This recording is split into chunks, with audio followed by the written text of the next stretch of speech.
So listen to this. Imagine a man who faced drunk and absentee parents, lost the closest people in his life at an early age, and still rose to become one of the most respected UFC veterans today. This is the incredible story of Bobby Green.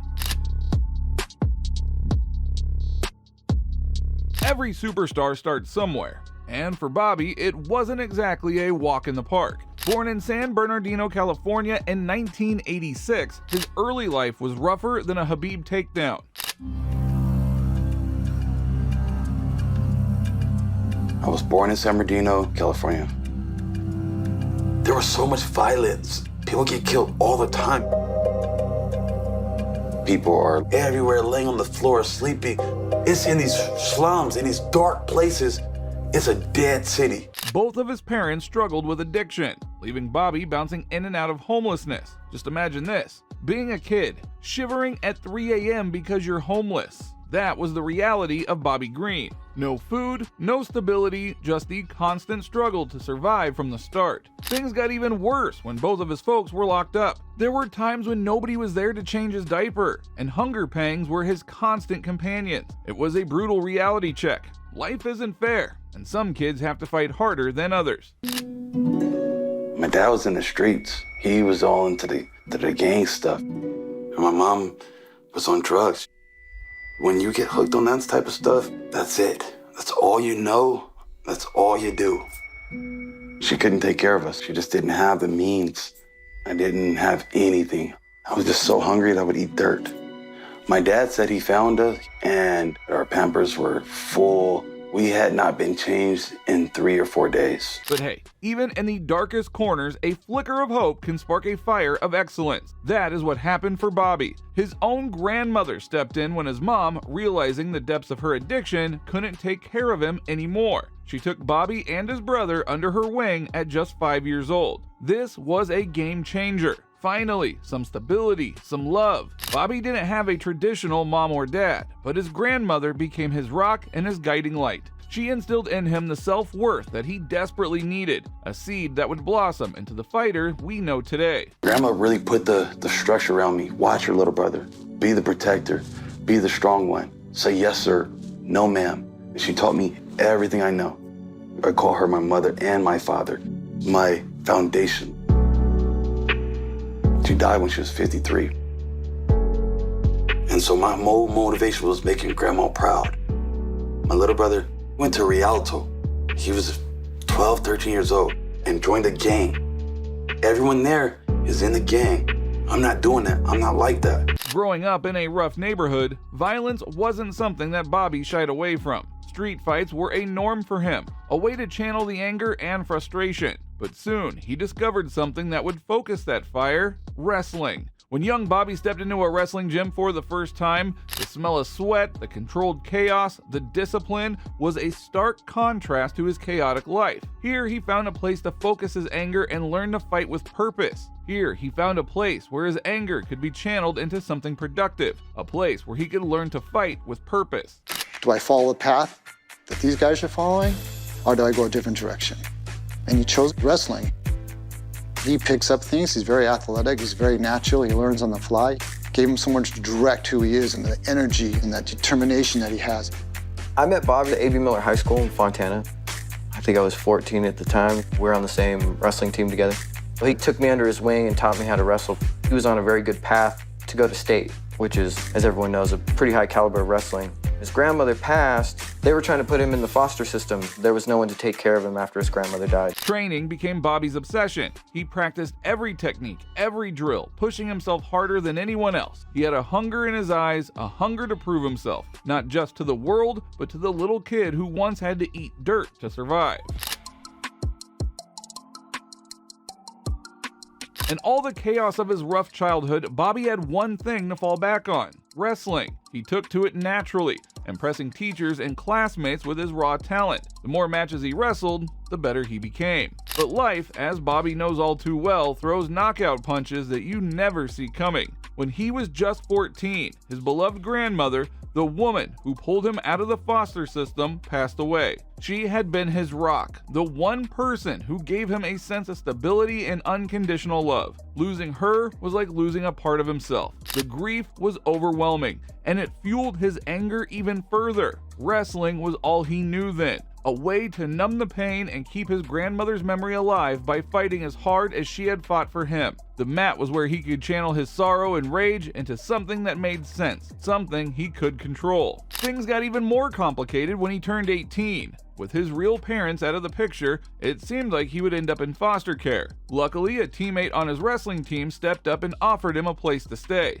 It seemed like a lifeline, a chance at some stability. Unfortunately, this too was short-lived. A disagreement led Bobby to pack his bags again. This time, he found himself seeking refuge with a teacher who promised mentorship and a roof over his head. But this mentor had his own sinister agenda. What followed was a period of abuse, a violation of trust that added another layer of hardship to Bobby's story.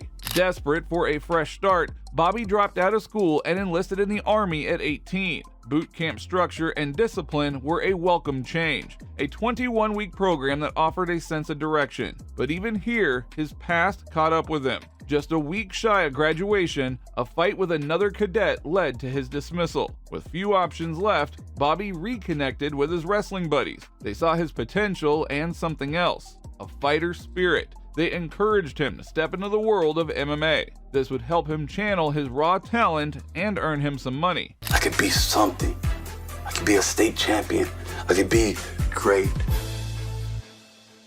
One day I'm drinking with some friends. We're all kind of hanging out. And one of my friends was like, there's a wrestling tournament tomorrow. It's a freestyle tournament where adults can go to freestyle. The wrestling match starts, and I'm doing things no one's ever seen. I'm jumping, I'm spinning over the guy's back and doing some flip, weird twist. And they're like, what the? After the meet's over, I'm leaving, and some guys come up. Hey, come here. Bro, you should fight. I'm like, oh no. With just 2 weeks of amateur training under his belt, Bobby booked his first fight in Mexico. The result? A win. His first taste of victory in the octagon. I don't know boxing.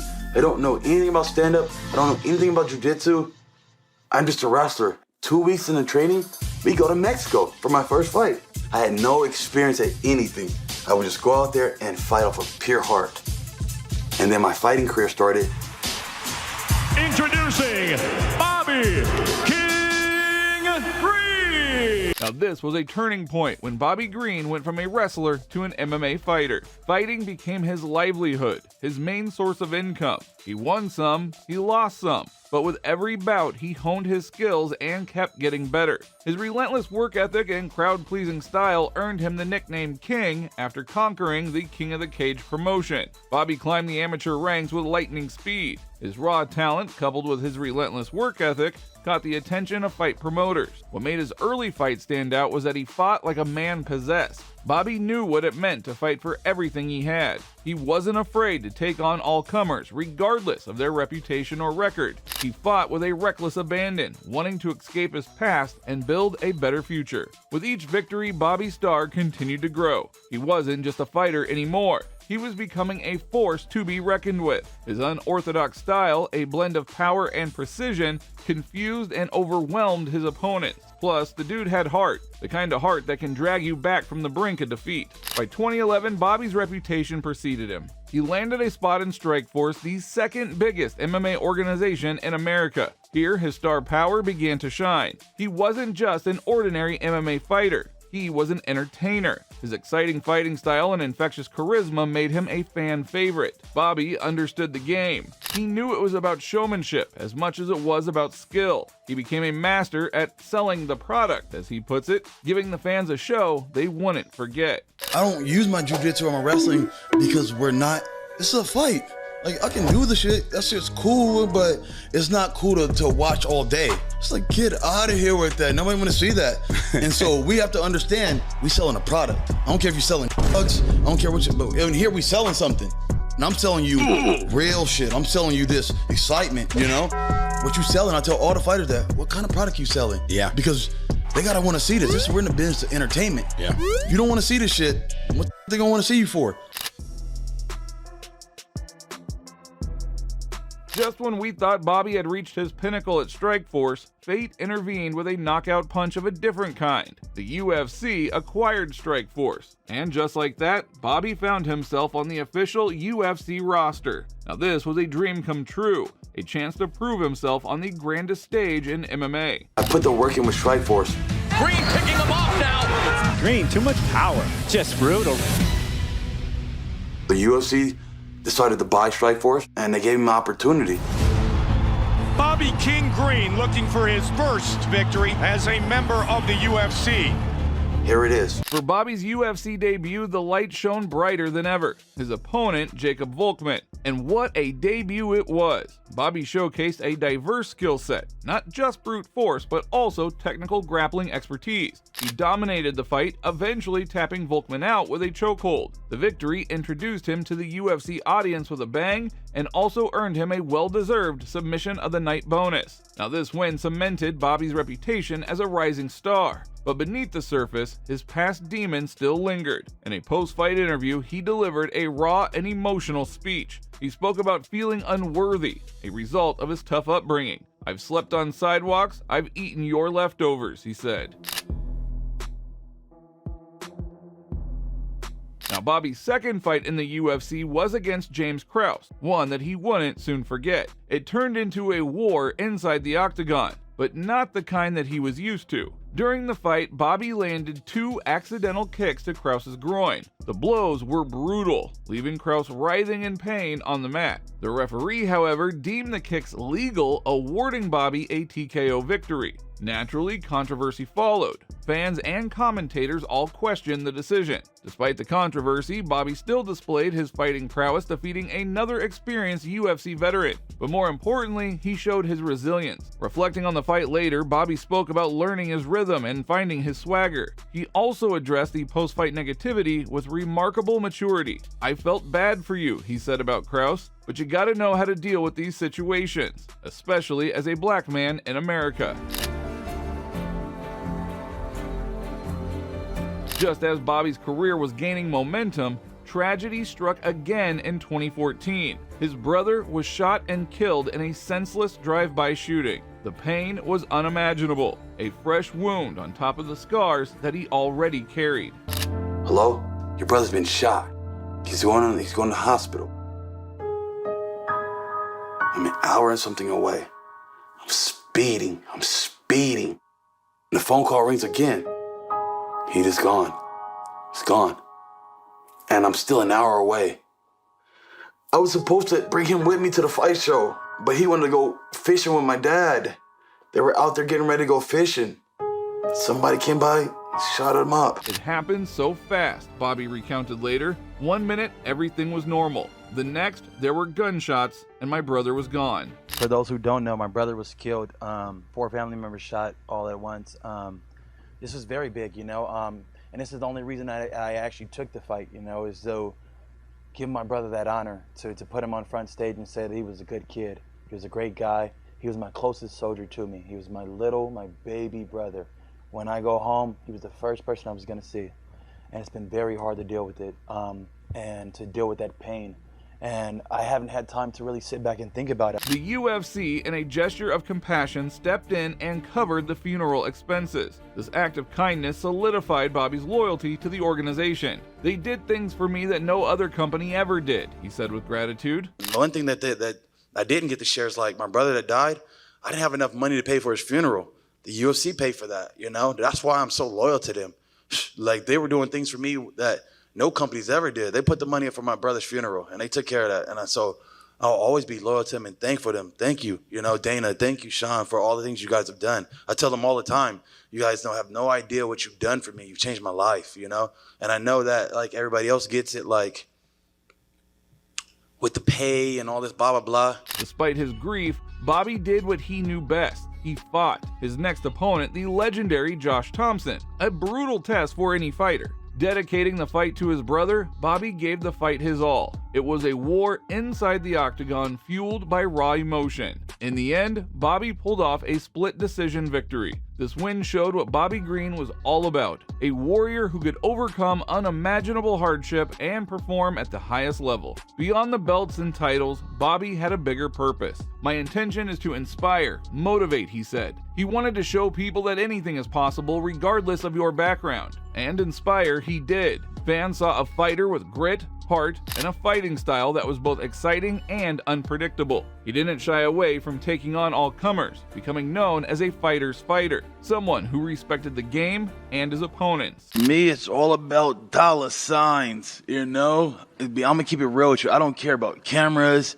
I don't care about the clout. I know the new days people are like all about like interviews and getting seen, and I really don't care about none of this. I wouldn't do none of this if I didn't have to. It's just about getting that check and making sure my goals were accomplished. I got goals to be debt free, to not know anybody, any money, no tax people coming after me, no bill collectors. You know, my houses are paid, and leave me alone. I can take care of my family with a few $100,000. I'm okay. I'm not a prideful man, or I need a bunch, or I need a lot of this. Just a little bit to get by. Titles, championships, while they were certainly prestigious, they weren't Bobby's ultimate goal. "Keep the money coming, keep me active," he said with a grin. He loved to fight, and that is what mattered most. And they want to try to slide me on my money. That's what I'm mad about.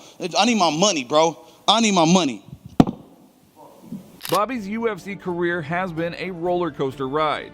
Victories over veterans like Dustin Poirier and Edson Barboza cemented his status as a top contender. He also suffered heartbreaking losses, most notably a first-round knockout to Edson Barboza in a brutal rematch. But through it all, Bobby Green remained a fan favorite. He brought entertainment, unpredictable energy, and a fighting spirit that resonated with fight fans.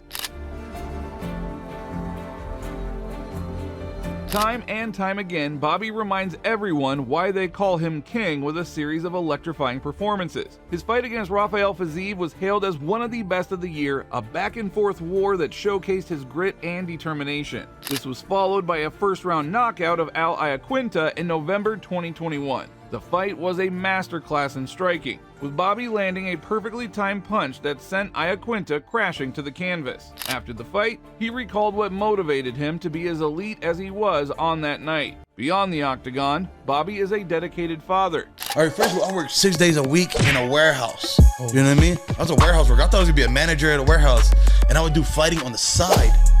Fighting was my side job. I met a girl within a month, smacked her. She got pregnant. I'm like, oh, first baby. I'm 21 years old. I don't know what to do. You know what I mean? I'm scared. I got this kid. I'm a double job this shit. So I'm 6 days a week, and then on my 7th day, I'm in Mexico. Come back with like $800, $850, put it in my pocket, and that's for my son. That's for my son. Bobby has faced the toughest opposition and always managed to put on a great performance. One of his toughest fights was when he took a last-minute replacement fight against the undefeated Islam Makhachev. While he did not get the win, he showed his heart and willingness to step up to any challenge.